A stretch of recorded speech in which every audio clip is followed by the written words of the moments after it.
18वीं सदी का यूरोप केवल राजनीतिक और वैज्ञानिक बदलावों का युग नहीं था, ये बौद्धिक क्रांति का भी समय था। दार्शनिकों के सामने एक मूल प्रश्न खड़ा था। मनुष्य वास्तव में क्या जान सकता है? ज्ञान की प्रकृति क्या है? क्या हमारा ज्ञान पूरी तरह अनुभव से आता है या फिर मानव बुद्धि स्वयं भी ज्ञान का स्रोत है? इसी प्रश्न ने यूरोप में दर्शन की दो बड़ी धाराएं पैदा कर दी। रैशनलिज्म, बुद्धि का दर्शन। पहली धारा थी रैशनलिज्म। इस विचारधारा के अनुसार ज्ञान का मुख्य स्रोत मानव बुद्धि है। रैशनलिस्ट दार्शनिक मानते थे कि मनुष्य केवल अनुभव पर निर्भर नहीं है। मानव बुद्धि स्वयं में कुछ ऐसे सिद्धांत रखती है जो सत्य को समझने में सक्षम हैं। इस परंपरा के प्रमुख दार्शनिक थे रेने डेस्कार्ट, बारुख स्पिनोज़ा। उदाहरण के लिए डेस्कार्ट ने कहा था, कोजिटो एर्गो सम, मैं सोचता हूं इसलिए मैं हूं। ये ज्ञान अनुभव से नहीं बल्कि शुद्ध बुद्धि से प्राप्त होता है। एम्पिरिसिज्म, अनुभव का दर्शन। दूसरी ओर एक दूसरी धारा उभर रही थी, एम्पिरिसिज्म, अनुभववाद। इस विचारधारा के अनुसार ज्ञान का वास्तविक स्रोत है अनुभव। मनुष्य जन्म के समय किसी ज्ञान के साथ पैदा नहीं होता, उसका मन होता है एक खाली पट्टिका, टब्यूला रासा। यह विचार विशेष रूप से जॉन लॉक ने प्रस्तुत किया। लॉक के अनुसार मनुष्य का सारा ज्ञान धीरे धीरे अनुभव से बनता है। इसी परंपरा में आगे आते हैं डेविड ह्यूम। ह्यूम ने अनुभववाद को और आगे बढ़ाया और यहाँ तक कहा कि हम जो भी जानते हैं वो केवल अनुभव की आदतों का परिणाम है। दर्शन का संकट। अब समस्या यह थी कि अगर ज्ञान केवल बुद्धि से आता है तो अनुभव की भूमिका क्या है? और अगर ज्ञान केवल अनुभव से आता है तो विज्ञान और गणित जैसे निश्चित ज्ञान कैसे संभव हैं? इस प्रश्न ने पूरे यूरोपीय दर्शन को एक गहरे संकट में डाल दिया। इसी संघर्ष के बीच प्रकट होते हैं कांट। इसी दार्शनिक संघर्ष के बीच जर्मनी के एक शांत शहर कॉनिग्सबर्ग से एक दार्शनिक उभरते हैं, इमैनुएल कांट। कांट ने इस पूरे विवाद को एक नई दिशा दी। उन्होंने कहा, ज्ञान को समझने के लिए हमें केवल ये नहीं पूछना चाहिए कि ज्ञान कहाँ से आता है, बल्कि ये भी पूछना चाहिए कि ज्ञान संभव कैसे होता है। कांट का ऐतिहासिक कथन। कांट ने अपनी महान पुस्तक क्रिटिक ऑफ प्योर रीजन की शुरुआत में एक प्रसिद्ध बात कही, हमारा सारा ज्ञान अनुभव से शुरू होता है, लेकिन इसका अर्थ ये नहीं कि वह पूरी तरह अनुभव से उत्पन्न होता है। दूसरे शब्दों में, ज्ञान की शुरुआत अनुभव से होती है, लेकिन उसका निर्माण केवल अनुभव नहीं करता, मानव बुद्धि भी उसमें सक्रिय भूमिका निभाती है। कांट का समाधान। कांट ने कहा, ज्ञान बनता है दो शक्तियों के संयुक्त कार्य से, अनुभव और बुद्धि। अनुभव हमें देता है ज्ञान की सामग्री और बुद्धि देती है ज्ञान की संरचना। यदि केवल अनुभव हो तो ज्ञान अव्यवस्थित होगा, और यदि केवल बुद्धि हो तो ज्ञान खाली और निरर्थक होगा। इसलिए कांट कहते हैं, अनुभव के बिना विचार खाली हैं और विचार के बिना अनुभव अंधा है। दर्शन में कोपर्निकस क्रांति। कांट ने दावा किया कि उन्होंने दर्शन में वही क्रांति की है जो खगोल शास्त्र में निकोलस कोपर्निकस ने की थी। कोपर्निकस ने कहा था कि सूर्य पृथ्वी के चारों ओर नहीं घूमता, बल्कि पृथ्वी सूर्य के चारों ओर घूमती है। इसी तरह कांट ने कहा, हमारा मन दुनिया के अनुसार नहीं चलता, बल्कि दुनिया का अनुभव हमारे मन की संरचना के अनुसार बनता है। अब एक नया प्रश्न उठता है, अगर ज्ञान, अनुभव और बुद्धि दोनों से बनता है तो इन दोनों का संबंध क्या है, और क्यों डेविड ह्यूम के विचारों ने कांट को इतना झकझोर दिया कि उन्होंने पूरा दर्शन ही बदल दिया। अध्याय 2, डेविड ह्यूम का झटका। 18वीं सदी में यूरोप के दर्शन में दो बड़ी धाराएं थीं, रैशनलिज्म और एम्पिरिसिज्म। इसी पृष्ठभूमि में एक दार्शनिक आते हैं जिनके विचारों ने पूरे दर्शन को हिला दिया। ये दार्शनिक थे डेविड ह्यूम। और बाद में इमैनुएल कांट ने स्वीकार किया कि डेविड ह्यूम ने मुझे मेरी दार्शनिक नींद से जगा दिया। लेकिन ह्यूम ने ऐसा क्या कहा था जिससे पूरे दर्शन की नींव हिल गई? कारण और परिणाम का प्रश्न। हम अपने दैनिक जीवन में एक बात मानकर चलते हैं, हर घटना के पीछे कोई कारण होता है। उदाहरण के लिए, आग जलती है तो गर्मी पैदा होती है, गेंद को धक्का देते हैं तो वह आगे बढ़ती है, बादल बनते हैं तो बारिश होती है। हम इन घटनाओं को देखकर मान लेते हैं कि पहली घटना दूसरी का कारण है। लेकिन ह्यूम ने एक गहरा प्रश्न उठाया। उन्होंने पूछा, क्या हमने वास्तव में कारण को देखा है? ह्यूम का विश्लेषण। ह्यूम कहते हैं, जब हम आग को देखते हैं तो हमें क्या दिखाई देता है? हमें दिखाई देता है आग जल रही है और हमें गर्मी महसूस होती है। लेकिन क्या हमने कारण नाम की किसी चीज को देखा? नहीं, हमने केवल दो घटनाओं को देखा, पहला आग, दूसरी गर्मी। हमने केवल ये देखा कि ये दोनों घटनाएं अक्सर एक साथ होती हैं। इसलिए हमारे मन में एक आदत बन जाती है कि आग हमेशा गर्मी पैदा करेगी। आदत का सिद्धांत। ह्यूम के अनुसार कारण और परिणाम का विचार प्रकृति में मौजूद कोई वास्तविक शक्ति नहीं है, बल्कि ये हमारे मन की आदत है। जब हम बार बार दो घटनाओं को एक साथ होते हुए देखते हैं तो हमारा मन मान लेता है कि पहली घटना दूसरी का कारण है। उदाहरण, अगर हम 1000 बार देखें कि आग से गर्मी पैदा होती है तो हमारा मन मान लेता है कि आग मतलब गर्मी का कारण। लेकिन ये केवल मनोवैज्ञानिक आदत है। विज्ञान के लिए संकट। अब समस्या बहुत बड़ी हो जाती है। विज्ञान किस पर आधारित है? विज्ञान कहता है प्रकृति में नियम, लॉज ऑफ नेचर होते हैं। उदाहरण, गुरुत्वाकर्षण का नियम, गति के नियम, रासायनिक प्रतिक्रियाएं।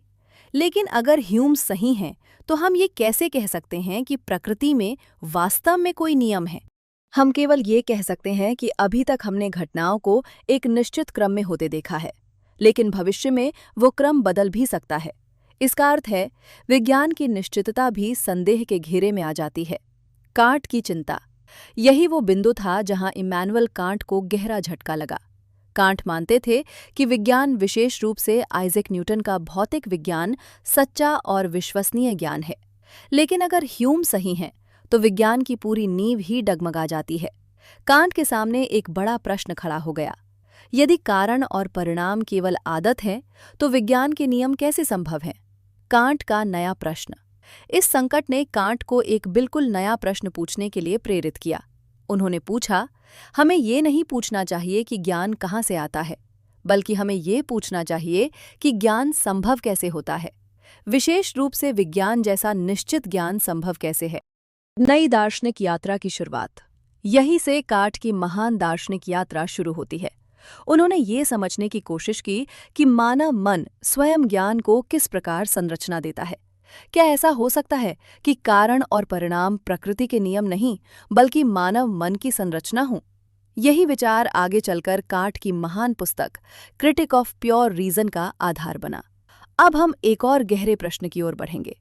अगर ज्ञान केवल अनुभव से नहीं बनता और केवल बुद्धि से भी नहीं बनता, तो फिर ज्ञान के प्रकार क्या हैं? और कांट ने क्यों कहा कि कुछ ज्ञान अनुभव से पहले ही संभव है? अध्याय 3, ए प्रियोरी और ए पोस्टेरियोरी। ज्ञान के दो स्रोत। डेविड हम के विचारों ने ज्ञान की नींव पर गंभीर सवाल खड़े कर दिए थे। अगर कारण कार्य संबंध केवल आदत है तो विज्ञान की निश्चितता कैसे संभव है? इसी प्रश्न का उत्तर खोजते हुए इमैनुअल कांट ने ज्ञान की प्रकृति का गहरा विश्लेषण किया। कांट ने कहा कि मानव ज्ञान को समझने के लिए सबसे पहले हमें यह समझना होगा कि ज्ञान के प्रकार क्या-क्या हैं। इसी संदर्भ में उन्होंने दो महत्वपूर्ण शब्द दिए, ए प्रियोरी और ए पोस्टेरियोरी। ए पोस्टेरियोरी, अनुभव से प्राप्त ज्ञान। सबसे पहले समझते हैं ए पोस्टेरियोरी ज्ञान को। लैटिन भाषा में ए पोस्टेरियोरी का अर्थ है अनुभव के बाद प्राप्त होने वाला ज्ञान। यह वो ज्ञान है जो हमें दुनिया का अनुभव करने से मिलता है। उदाहरण के लिए, पानी ठंडा होता है, आग गर्म होती है, लोहे को गर्म करने पर वो फैलता है। हम इन बातों को केवल सोच कर नहीं जान सकते, हमें इन्हें जानने के लिए अनुभव करना पड़ता है। इस प्रकार का ज्ञान पूरी तरह अनुभव पर निर्भर होता है। ए प्रियोरी, अनुभव से पहले का ज्ञान। अब कांट एक दूसरी प्रकार की बात करते हैं। कुछ ज्ञान ऐसा होता है जो हमें अनुभव के बिना भी पता होता है। इसे कहते हैं ए प्रियोरी ज्ञान। लैटिन में इसका अर्थ है अनुभव से पहले का ज्ञान। उदाहरण, गणित जैसे 2 + 2 = 4। इस सत्य को जानने के लिए हमें प्रयोग करने की आवश्यकता नहीं है। हम इसे केवल तर्क और बुद्धि से समझ सकते हैं। इसी तरह यदि कहा जाए एक त्रिभुज के 3 कोण होते हैं, यह भी एक ऐसा सत्य है जो अनुभव से नहीं बल्कि बुद्धि से समझा जाता है। दोनों के बीच मूल अंतर। अब कांट कहते हैं इन दोनों प्रकार के ज्ञान में एक महत्वपूर्ण अंतर है। ए पोस्टेरियोरी ज्ञान अनुभव पर आधारित होता है। ये बदल भी सकता है, ये पूरी तरह निश्चित नहीं होता। उदाहरण, पानी ठंडा है, लेकिन अगर पानी उबल रहा हो तो वो गर्म भी हो सकता है। ए प्रियोरी ज्ञान अनुभव पर निर्भर नहीं होता, ये सार्वभौमिक होता है, ये आवश्यक होता है। उदाहरण, 2 + 2 = 4, ये हर जगह सत्य है और हमेशा सत्य रहेगा। कांट का बड़ा प्रश्न। अब कांट एक महत्वपूर्ण प्रश्न उठाते हैं। अगर विज्ञान केवल अनुभव पर आधारित है तो वह पूरी तरह निश्चित कैसे हो सकता है, क्योंकि अनुभव से प्राप्त ज्ञान हमेशा बदल सकता है। लेकिन विज्ञान के नियम तो सार्वभौमिक और निश्चित होते हैं। उदाहरण के लिए, गुरुत्वाकर्षण का नियम हर जगह लागू होता है, तो फिर ये कैसे संभव है? कांट का समाधान।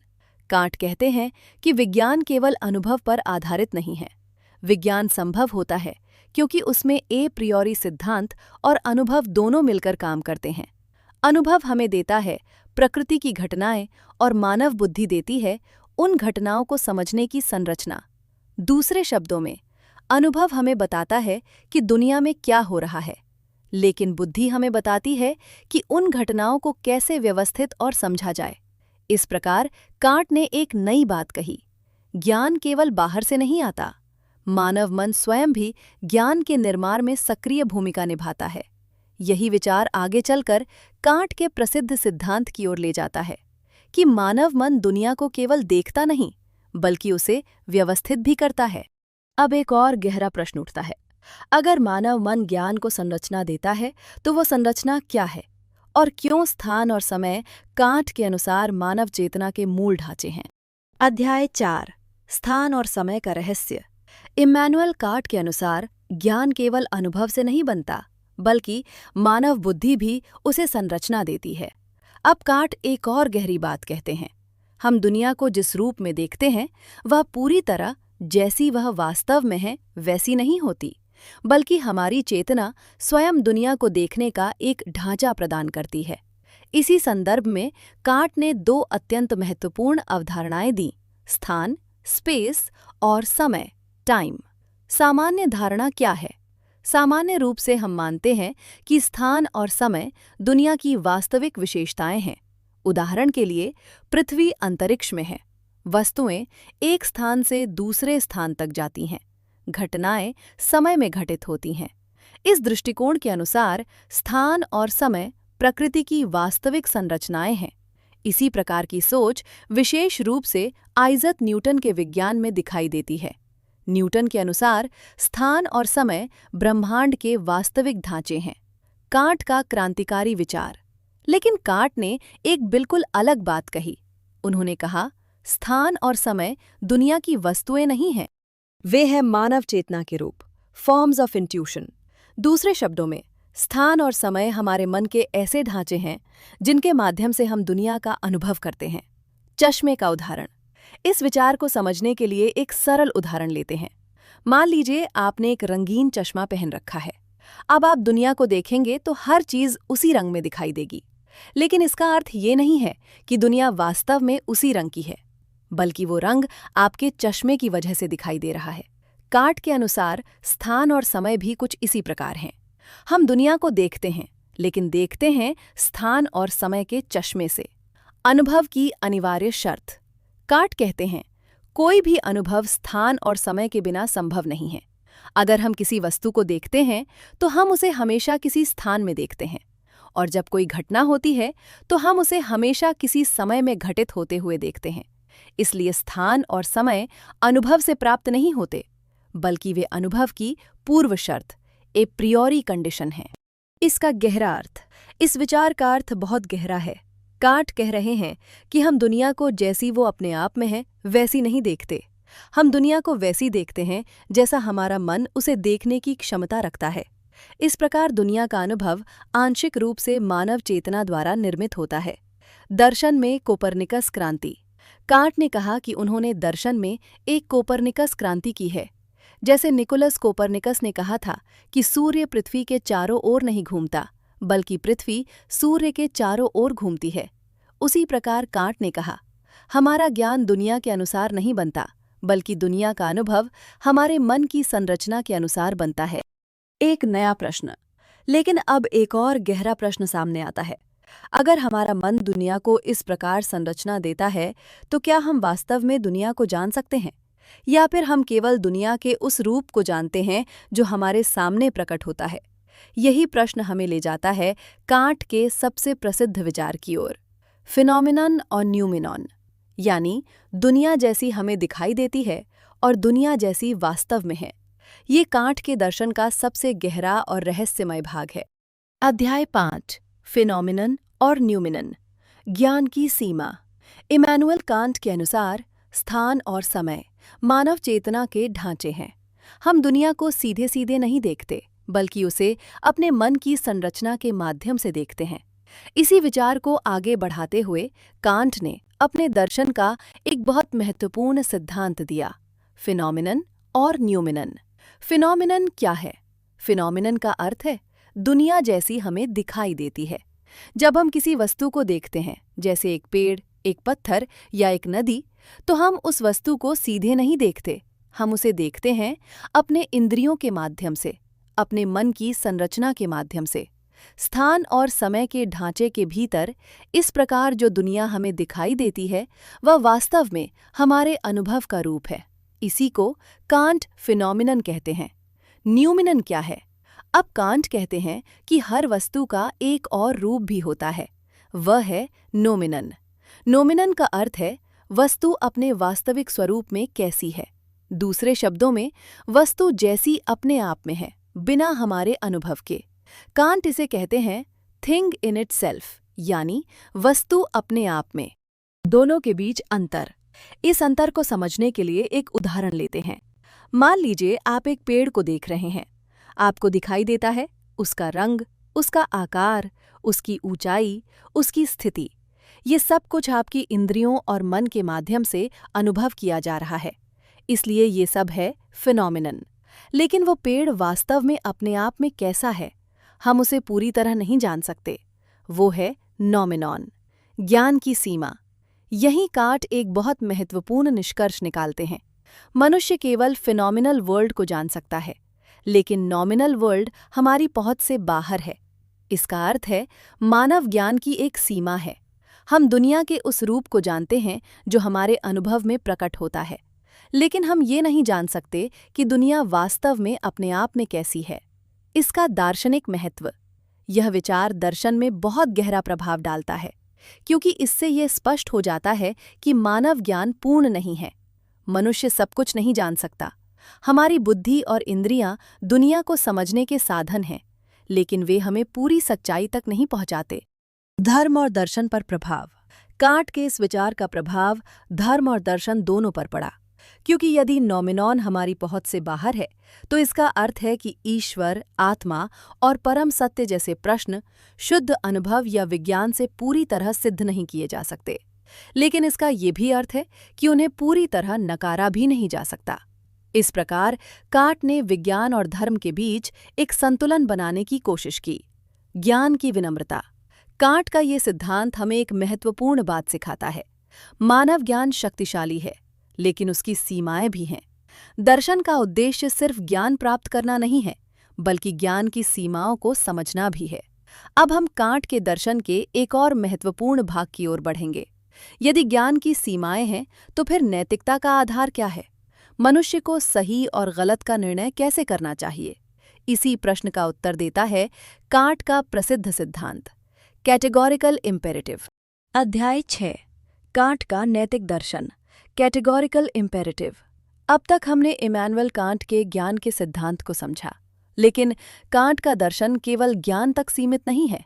उन्होंने एक बहुत महत्वपूर्ण प्रश्न उठाया, मनुष्य को क्या करना चाहिए, यानी सही और गलत का निर्णय कैसे किया जाए। इसी प्रश्न का उत्तर देते हुए कांट ने अपना प्रसिद्ध नैतिक सिद्धांत प्रस्तुत किया, कैटेगोरिकल इम्पेरेटिव। नैतिकता का आधार क्या है? सामान्य रूप से लोग नैतिकता को परिणाम के आधार पर समझते हैं, उदाहरण के लिए, अगर किसी कार्य से अच्छा परिणाम निकलता है तो उसे सही माना जाता है, लेकिन कांट इस दृष्टिकोण से सहमत नहीं थे। उनके अनुसार नैतिकता का आधार परिणाम नहीं होना चाहिए, क्योंकि परिणाम हमेशा हमारे नियंत्रण में नहीं होते। कांट कहते हैं, नैतिकता का वास्तविक आधार होना चाहिए कर्तव्य, ड्यूटी। कैटेगोरिकल इम्पेरेटिव का अर्थ। कांट के अनुसार नैतिकता का एक सार्वभौमिक नियम होना चाहिए। यही नियम है कैटेगोरिकल इम्पेरेटिव। इसका सरल अर्थ है, ऐसा कार्य करो जिसे तुम चाहो कि वह पूरी मानवता के लिए एक सार्वभौमिक नियम बन जाए। दूसरे शब्दों में, अगर तुम्हारा कोई कार्य सही है तो वो हर व्यक्ति के लिए हर परिस्थिति में सही होना चाहिए। उदाहरण, झूठ बोलना। मान लीजिए कोई व्यक्ति झूठ बोलता है। अब कांट का सिद्धांत पूछता है, क्या तुम ये चाहोगे कि झूठ बोलना पूरी दुनिया का सार्वभौमिक नियम बन जाए? अगर हर व्यक्ति झूठ बोलने लगे तो क्या होगा? तब कोई भी व्यक्ति किसी की बात पर विश्वास नहीं करेगा। इस स्थिति में संचार और समाज दोनों टूट जाएंगे। इसलिए कांट कहते हैं, झूठ बोलना नैतिक रूप से गलत है और ये हर परिस्थिति में गलत है। नैतिकता और स्वतंत्र इच्छा। कांट के अनुसार मनुष्य केवल एक जैविक प्राणी नहीं है। मनुष्य के पास है स्वतंत्र इच्छा, फ्री विल, और यही स्वतंत्रता उसे नैतिक बनाती है। जब मनुष्य अपने कर्तव्य के अनुसार कार्य करता है तो वो वास्तव में नैतिक स्वतंत्रता का प्रयोग कर रहा होता है। मनुष्य को साधन नहीं, उद्देश्य समझो। कांट का एक और महत्वपूर्ण सिद्धांत है, मनुष्य को कभी भी सिर्फ एक साधन, मीन्स के रूप में उपयोग नहीं करना चाहिए, बल्कि हर मनुष्य को एक उद्देश्य, एंड इन इटसेल्फ के रूप में सम्मान देना चाहिए। इसका अर्थ है, किसी भी व्यक्ति का उपयोग केवल अपने लाभ के लिए नहीं करना चाहिए। हर व्यक्ति की अपनी गरिमा और मूल्य है। आधुनिक समाज पर प्रभाव। कांट के नैतिक दर्शन का आधुनिक दुनिया पर बहुत गहरा प्रभाव पड़ा। विशेष रूप से मानव अधिकारों की अवधारणा, व्यक्तिगत स्वतंत्रता, समानता का सिद्धांत, इन सभी विचारों में कांट के नैतिक दर्शन की झलक दिखाई देती है। नैतिकता का गहरा संदेश। कांट का नैतिक दर्शन हमें यह सिखाता है कि नैतिक जीवन का आधार लाभ, भय या लालच नहीं होना चाहिए, बल्कि होना चाहिए कर्तव्य और नैतिक नियम। सच्ची नैतिकता वही है जब मनुष्य सही कार्य इसलिए करता है क्योंकि वह सही है। अब हम कांट के दर्शन के एक और महत्वपूर्ण क्षेत्र में प्रवेश करेंगे। कांट ने केवल ज्ञान और नैतिकता पर ही नहीं, बल्कि सौंदर्य और कला पर भी गहरा विचार किया। कला हमें सुंदर क्यों लगती है? सौंदर्य का अनुभव कैसे उत्पन्न होता है? अध्याय 7, सौंदर्य और कला का दर्शन। अब तक हमें इम्मानुएल कांट के ज्ञान और नैतिक दर्शन को समझा, लेकिन कांट का दर्शन केवल ज्ञान और नैतिकता तक सीमित नहीं है। उन्होंने एक और गहरे प्रश्न पर विचार किया, सुंदरता क्या है और कला हमें सुंदर क्यों लगती है? इसी प्रश्न का उत्तर देने के लिए कांट ने अपनी प्रसिद्ध पुस्तक लिखी, क्रिटिक ऑफ जजमेंट। इस पुस्तक में कांट ने सौंदर्य शास्त्र, एस्थेटिक्स का गहरा विश्लेषण किया। सुंदरता कहाँ होती है? सामान्यतः लोग दो प्रकार से सोचते हैं। पहला विचार ये है कि सुंदरता वस्तु में होती है। उदाहरण, एक सुंदर फूल, एक सुंदर चित्र या एक सुंदर संगीत। इस दृष्टिकोण के अनुसार सुंदरता वस्तु की विशेषता है। दूसरा विचार ये है कि सुंदरता केवल व्यक्ति के मन में होती है, यानी जो चीज किसी व्यक्ति को सुंदर लगती है वो दूसरे को सुंदर ना भी लगे। कांट का मध्य मार्ग। कांट इन दोनों विचारों को अधूरा मानते हैं। उनके अनुसार सुंदरता ना तो पूरी तरह वस्तु में होती है और ना ही केवल व्यक्ति के मन में, बल्कि सुंदरता का अनुभव पैदा होता है मन की दो शक्तियों के सामंजस्य से। कल्पना, इमेजिनेशन, बुद्धि, अंडरस्टैंडिंग। जब हम किसी सुंदर वस्तु को देखते हैं तो हमारी कल्पना और बुद्धि एक विशेष प्रकार के संतुलन में काम करने लगती हैं। यही संतुलन हमें सौंदर्य का अनुभव कराता है। निस्वार्थ आनंद। कांट कहते हैं कि सच्चा सौंदर्य अनुभव निस्वार्थ होता है। जब हम किसी सुंदर वस्तु को देखते हैं तो हमें उससे कोई लाभ प्राप्त करने की इच्छा नहीं होती। उदाहरण, जब हम सूर्यास्त देखते हैं तो हमें वह सुंदर लगता है, लेकिन हम उसे पाने या उपयोग करने की इच्छा नहीं रखते। इस प्रकार का आनंद कांट के अनुसार डिसइंटरेस्टेड प्लेजर यानी निस्वार्थ आनंद है। सुंदरता का सार्वभौमिक अनुभव। एक और रोचक बात, कांट कहते हैं, जब हमें कोई चीज सुंदर लगती है तो हम मानते हैं कि दूसरों को भी वह सुंदर लगनी चाहिए। उदाहरण, अगर कोई व्यक्ति कहता है कि ये चित्र सुंदर है तो वह ये भी उम्मीद करता है कि दूसरे लोग भी इसे सुंदर मानेंगे। इसका अर्थ है कि सौंदर्य का अनुभव व्यक्तिगत होते हुए भी किसी हद तक सार्वभौमिक दावा करता है। कांट ने कला के संदर्भ में प्रतिभा, जीनियस की अवधारणा भी दी। उनके अनुसार महान कलाकार वो होता है जो ऐसे कार्य करता है जो नियमों से नहीं सीखे जा सकते। प्रतिभा वो शक्ति है जो प्रकृति की ओर से कलाकार को मिलती है और जिसके माध्यम से वो नई और अद्भुत रचनाएं करता है। प्रकृति और सौंदर्य। कांट के अनुसार प्रकृति में भी एक विशेष प्रकार की सुंदरता होती है। जब हम पर्वत, समुद्र, आकाश या जंगल को देखते हैं तो हमें केवल सुंदरता ही नहीं बल्कि एक प्रकार का विस्मय भी अनुभव होता है। कांट ने इसे कहा सुब्लाइम, यानी महान और विस्मयकारी अनुभव। कला का दार्शनिक महत्व। कांट के लिए कला केवल मनोरंजन नहीं है। कला मानव मन की एक गहरी रचनात्मक शक्ति को प्रकट करती है।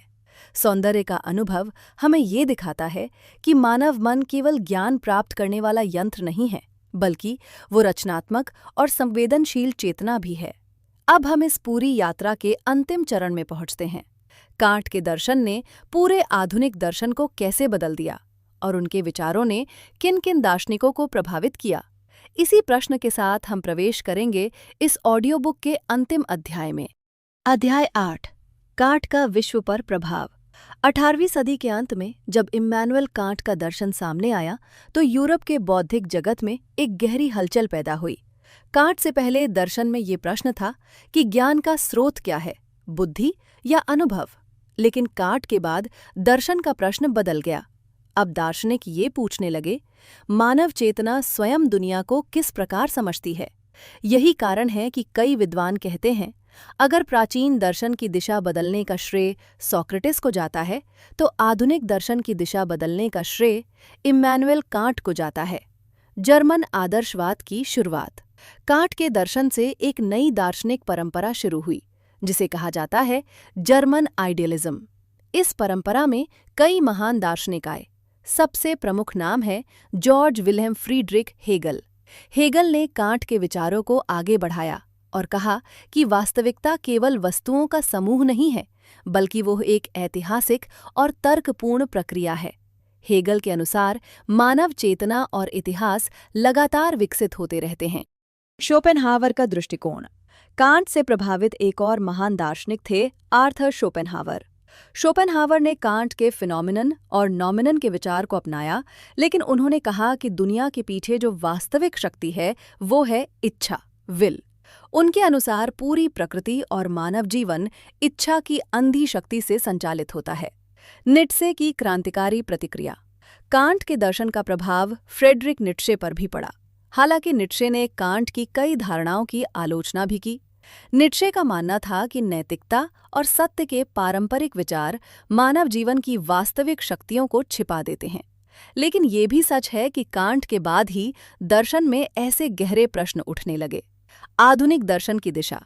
कांट के बाद दर्शन में कई नई धाराएं विकसित हुईं। अस्तित्ववाद, प्रज्ञात्मक दर्शन, फिनोमिनोलॉजी, विश्लेषणात्मक दर्शन। इन सभी पर कहीं न कहीं कांट के विचारों की छाप दिखाई देती है। उन्होंने दर्शन को एक नया दृष्टिकोण दिया, मानव ज्ञान की सीमाओं को समझना। कांट का अंतिम संदेश। कांट ने एक बार कहा था कि मानव जीवन को समझने के लिए 3 प्रश्न सबसे महत्वपूर्ण हैं। मैं क्या जान सकता हूँ? मुझे क्या करना चाहिए? मैं क्या आशा कर सकता हूँ? इन 3 प्रश्नों में पूरा दर्शन समाहित है। प्रिय श्रोताओं, हमारी यह दार्शनिक यात्रा हमें एक महान विचारक तक लेकर आई, इम्मानुएल कांट। कांट हमें एक गहरी बात सिखाते हैं। मनुष्य की बुद्धि अद्भुत है। वह विज्ञान रच सकती है, नैतिक नियम बना सकती है और ब्रह्मांड को समझने की कोशिश कर सकती है। लेकिन कांट ये भी याद दिलाते हैं कि मनुष्य सब कुछ नहीं जान सकता। हम दुनिया को पूरी तरह नहीं, बल्कि अपनी चेतना की सीमाओं के भीतर ही समझते हैं। इसलिए सच्चा दर्शन अहंकार से नहीं, बल्कि विनम्रता से शुरू होता है। ज्ञान का उद्देश्य ये नहीं कि हम स्वयं को सर्वज्ञ समझने लगें, बल्कि ये है कि हम समझें हम क्या जान सकते हैं और क्या हमारी पहुंच से बाहर है। और शायद यही दर्शन की सबसे बड़ी सीख है। ज्ञान की खोज जारी रखिए, प्रश्न पूछते रहिए और सत्य की यात्रा में अपने मन को खुला रखिए। आप सुन रहे थे रेडियो पाठशाला, धर्म, दर्शन, समाज और विज्ञान।